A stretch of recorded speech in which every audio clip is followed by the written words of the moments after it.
For years and years and years, just this tiny little moment just sat wrong within me. And for years and years and years, anytime I would experience any type of success or joy or forward motion, my head would go, do you remember Cash knocking on that door? The girls would win a basketball game and I would be so happy, and my head would go, do you remember him knocking on that door? Was he saying mama? And of course, I went right to the door and I got him, but there was just something about him having to knock on the door to get to me.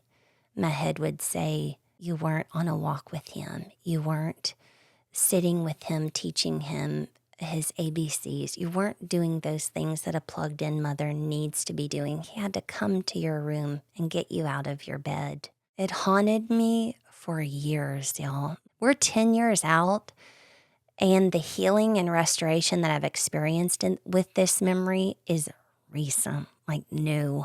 We're driving down the road. My son, Cash, the main character of this here story, this here memory, he's now 12, always has been the most wonderful little boy, thriving. And, I would try to use that as stop terrorizing yourself. Your son's perfect. Like, he's wonderful. He was 2. He does not remember knocking on that door. I don't know why it has landed here.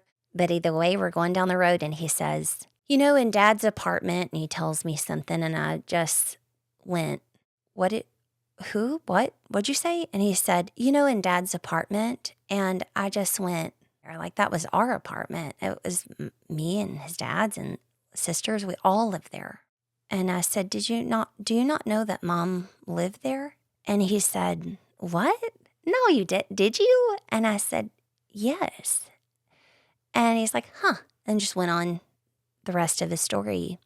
And we drove home, and I came in my room, and I just accepted that healing.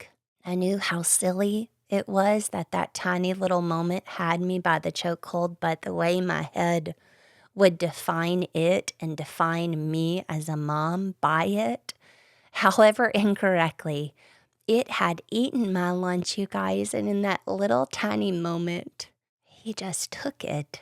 He just took it away. The very place that memory was set. He doesn't even know that I've been in that space. And if he doesn't even have me set in that space, why do I have to?